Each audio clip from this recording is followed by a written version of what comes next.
Okay, so let's go ahead and get started. When we're talking about the structure of the atom, so questions to investigate. Okay, so questions that you should be able to answer by the end of next week. What are the subatomic particles in an atom? What particles are responsible for the identity of an element? Are there particles that can be changed without changing the element's identity? And what particles are related to an element's mass? And can you have an atom with a charge? So go ahead and write all these questions down. So pause this, write them down, and you should be able to answer them as this presentation goes through. So, what are the subatomic particles to the atom? Okay, there's three of them. You have a proton, a neutron, and an electron. And so next to each one, you actually see a relative charge. So a proton has a positive charge. So think P as positive. Neutrons have no charge. So think as neutron sounds like neutral. And then electron is negative. And now there is no really correlation. You just kind of have to figure out that it's the last one. And so electron is a negative charge. So what particles are responsible for the identity of an element? And so you have one of three to pick from. And so when we look at it, we actually talk about the atomic number. And so the atomic number is actually the number of protons in an atom. Okay. And so the protons are the identity of an atom. And so this helps determine the identity of an atom. So you can find this on the periodic table. So for an example, all oxygen atoms have 8 protons. And so I'm going to go ahead and switch this over. So before I switch over, if you need to write this down, go ahead and write this down. Okay, but if I go to the periodic table and I click any element, so I'm just going to go ahead and click oxygen.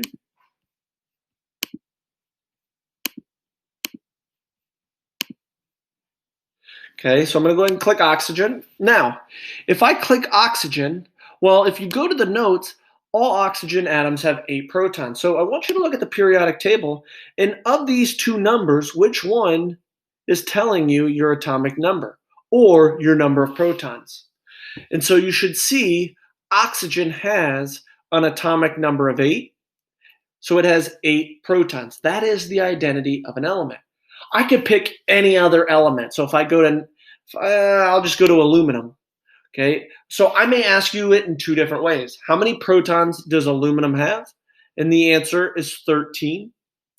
Okay, I may ask you what's the atomic number of aluminum? It's also 13. I'll go ahead and do one more example. I'll pick beryllium. Okay, what is the atomic number of beryllium? Well, the answer is 4. If I ask how many protons does beryllium have? The answer is 4. Okay, so these top left numbers is going to go ahead and tell you how many protons or the atomic number. They're the exact same thing. Okay, so you need to make that correlation. So it determines the identity of the element. It's found on the periodic table. Now, what I want you to do is go ahead on your notes. Go ahead and put a box around this. Okay, so I'm going to go ahead and draw a box around my element notation. And I know this doesn't look nice. I'm trying to do this on the computer. Okay, and leave a space because you're going to end up writing something here, and you're going to end up writing something right here. So leave them open. But what I want you to do is go ahead and write element notation. It's also called an element symbol. Okay, so if you have to, it's also known as the, that's a big font.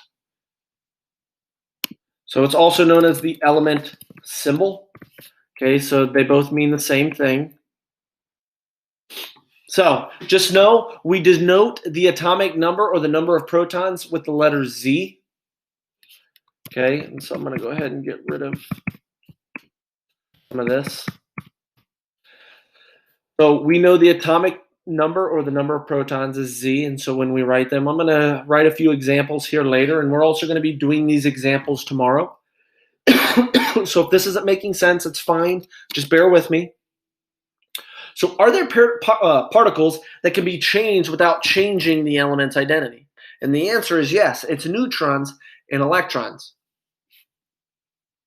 So what particles are related to the element's mass? Well, that's going to go ahead and lead to the first question that we just asked here, are there particles that can be changed without changing the element? Okay, so what particles are related to the element's mass? And the answer is protons and neutrons. And we know this to be the mass number. And so where you wrote the element symbol above, go ahead and write and fill this in. So the A is the donation of what the mass number means.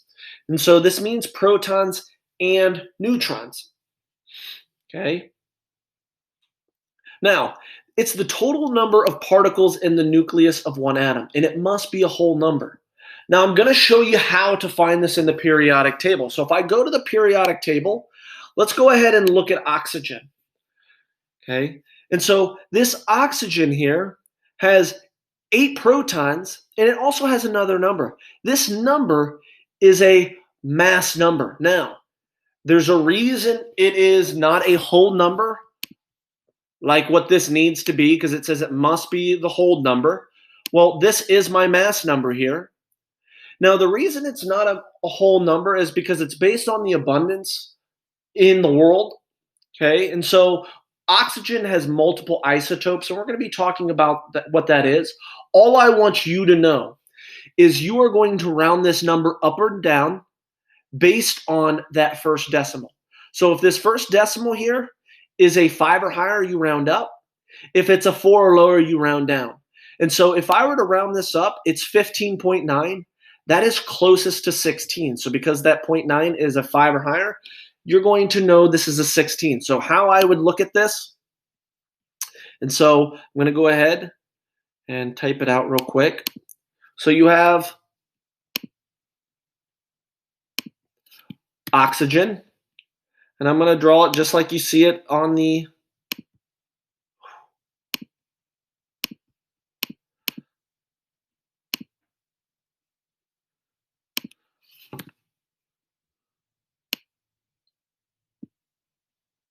so maybe that needs to be a little bigger. So 16. So you see the oxygen, and then below it you should see 16. So this top number is going to be my atomic number. The mass number is going to be the rounded number, what you see on the periodic table. So I'll go ahead and do a few more examples. So if I go ahead and click iron, my atomic number or my number of protons is 26. Okay. And my mass number is going to be the rounded version. So 55.8 is going to round up. So it's actually 56. If I do a few more examples, silicon. Okay, my atomic number or my mass number is 14. Because 28.0, it's going to round to 28. So my mass number is 28. If I click another element, let's just click sodium. My atomic number is 11, or my number of protons is 11.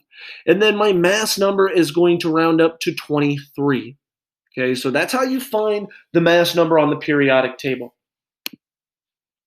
So your mass number for this element symbol, and how I would write this is I'm actually going to go ahead and move them over so you can see. So it would be oxygen, and the 8 is going to be down at the bottom, and the mass number is going to go up top. So that is what the element symbol is going to look like, okay, for oxygen, if I based it off what we see in the periodic table. So moving on. So when we talk about the mass number, okay, the mass number is actually located in the nucleus. Why? Because that's where you're actually going to find the protons and neutrons. And if we look at the mass number, my mass number is protons and neutrons. So my nucleus contains protons, which are positive, and then you have neutrons, which are no charge or neutral. So the nucleus is going to have a positive charge. Now it contains most of the mass of the atom. And it's held together by a strong nuclear force. And why we say that? Well, by electrostatic repulsion, these protons, and if you guys think of a magnet, put 2 positive parts of a magnet and you push them together, they want to repel. Well, protons are both positive, so they're going to act the same way like a magnet. They want to repel, but for some reason they don't. So there's a strong nuclear force. There's a force in the nucleus that are holding the protons and neutrons together. So the neutrons are acting like a glue. Okay, so go ahead and write these notes down. So when we talk about an isotope, Okay, go ahead and write these three versions down. And so I'm going to go ahead and actually tell you there's a few isotopes to the right. We have isotopes of hydrogen, and we actually have three. And so if I were to draw it, you have three in this area, you have one here, you have two here, and you have three here. If I was looking at the helium, you actually have two. You have one isotope here, two isotopes here. And so we're just going to go ahead and lithium down at the bottom just because I have more room on the bottom to write. No other specific reason. We have one isotope and we have two isotopes. So what is an isotope? Well, an isotope is an atom that has the same protons but different neutrons. And so another way to say this is they have the same element but they have different neutrons. Or we could say they have the same atomic number but different mass number. Okay, so if we look at these lithiums, well, if we look at lithium on the periodic table, lithium has an atomic number of 3. That means it has 3 protons. So if I were to look at these particles, green or red, which one of these has 3 for both? Because for both of these to be lithium, they both have to have 3 protons because it's the identity of an element. So I'm going to go ahead and zoom into this real quick just so we can go ahead. Okay, and so if I were to go ahead and write this, my reds are going to be, let me make it black. My reds are going to be my protons because I have 3 of each. And so I'm going to write a positive because protons are positive. So I have 3 protons here, and I have 3 protons here. And that is the identity of lithium, is 3 protons. And we saw that by the atomic number we just found on the periodic table, this 3. Okay. But if you notice, I have 3 green and 4 green. So if I were to go ahead and draw this as if it was a element symbol, you have your mass number, which is denoted as A, and you have your atomic number that's denoted as Z. So I'm going to go ahead and look at this. Well, right now we have, and I'm going to go ahead and type this out, we have lithium. So we have lithium here, should be capital L, and we have lithium here. Now, what makes them lithium are their protons. And when we write them in the element symbol, let me go ahead and make a smaller, wrong one.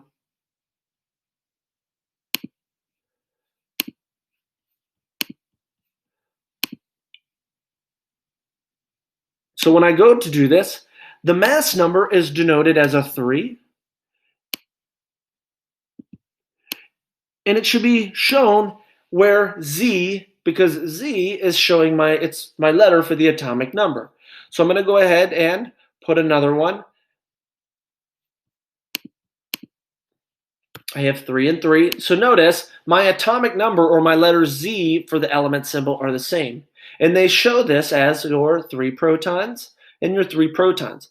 The only number that's going to change is my mass number. So if I go ahead and I add, now A right here, if we go back up, A is your mass number.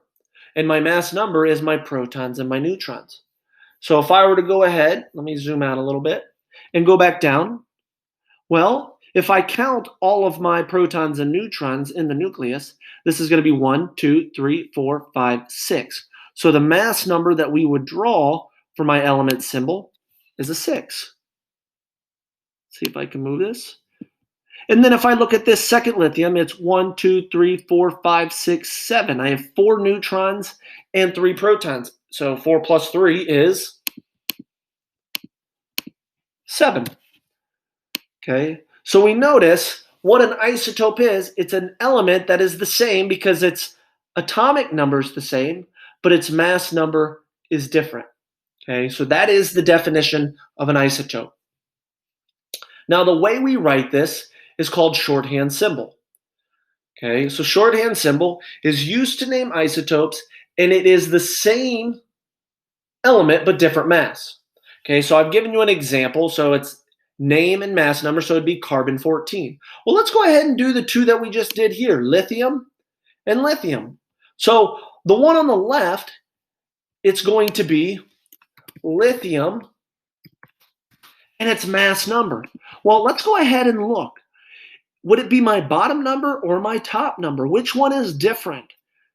Well, if we look at the bottom, it would make no sense to put lithium 3 and lithium 3 because they both have an atomic number of 3.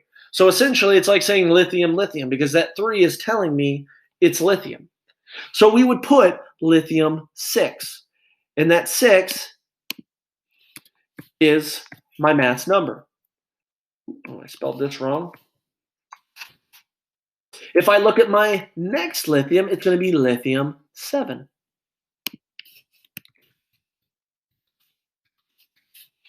Okay, so those would be the two examples from above. Now, we've talked about isotopes, and isotopes deal with neutrons and protons in the atom, okay, but the neutrons are changing. But can you have an atom with a charge? And the answer to that is yes, we can. Doesn't always have a charge, but it can have a charge.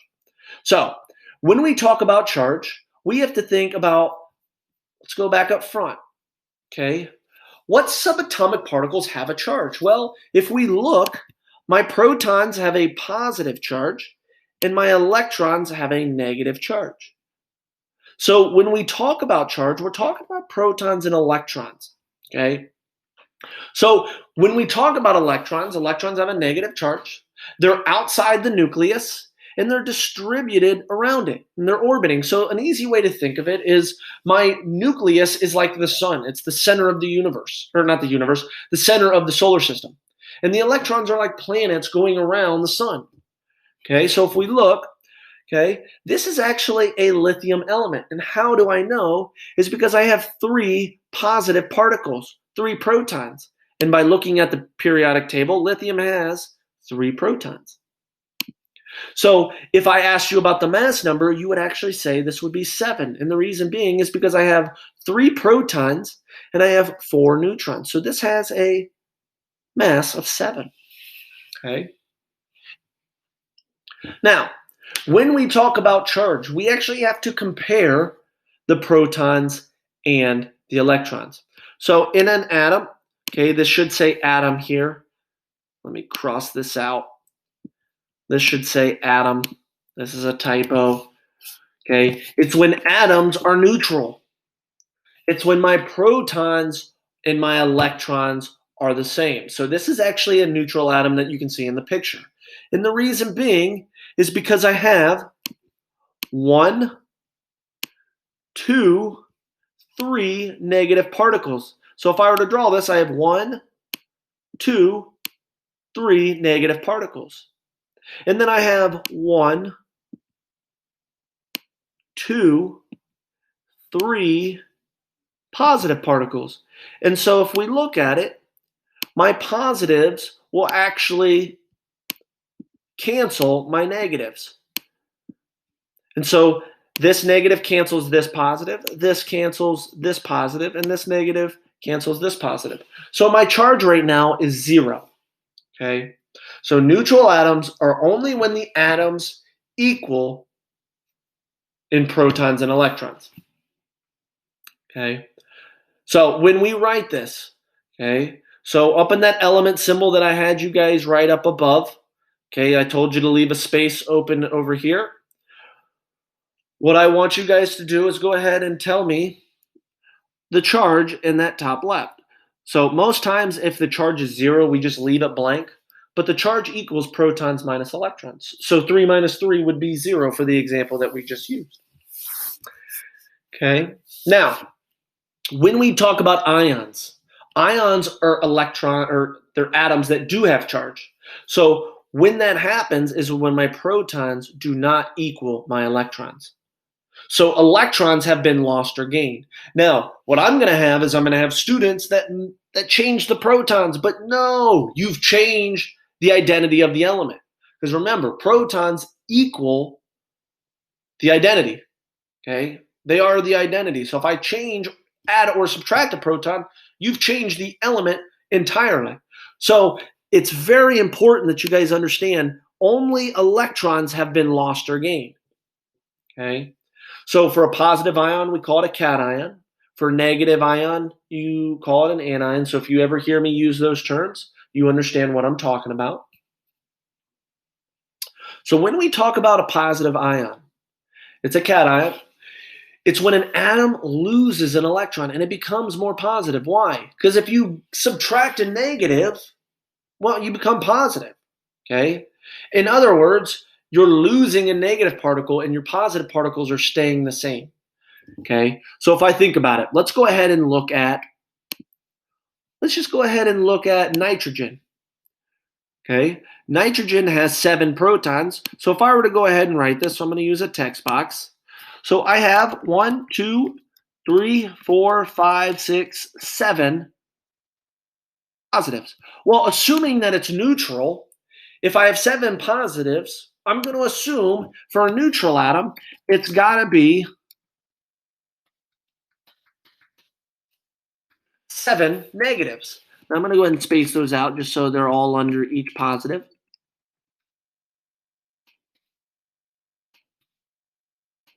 Now, right now, each one of these positive cancels out a negative, right? 7 and 7, 7 minus 7 is 0. Protons minus electrons. Now, it says if I get rid of a negative particle, I get rid of a negative charge. So I'm going to go ahead and take one away. Now let's go ahead and look. If I go through and I cross these out, this negative and positive cross out, these cross out. So what I'm left with is a positive charge. So this would be a positive 1 cation. Okay, and we're going to be doing more practice tomorrow. So if this isn't fully making sense to you, it's fine. Just write your notes down. Okay, and this would be nitrogen. So this would be nitrogen, and it would be a positive 1 charge. Because it's nitrogen because it has 7 protons. And if we look on the periodic table, nitrogen has an atomic number of 7. And it's positive 1 charge because it has 1 more proton because I lost an electron. Now, negative ion is the opposite. Okay? A negative ion has more electrons than I do protons. So let's go ahead, and this happens when an electron is gained by the atom. So let's just do the same example. We're just going to go ahead and do nitrogen. Remember, nitrogen has an atomic number of 7, so that's 7 protons. So that means we have 7 positive particles. And that means we would have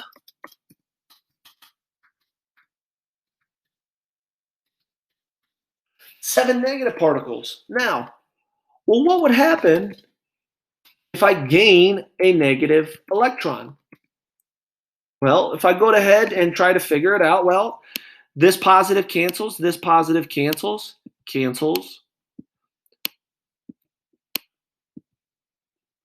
So right now, I still have 1 negative particle because I gained 1 electron. And remember, electrons have a negative charge.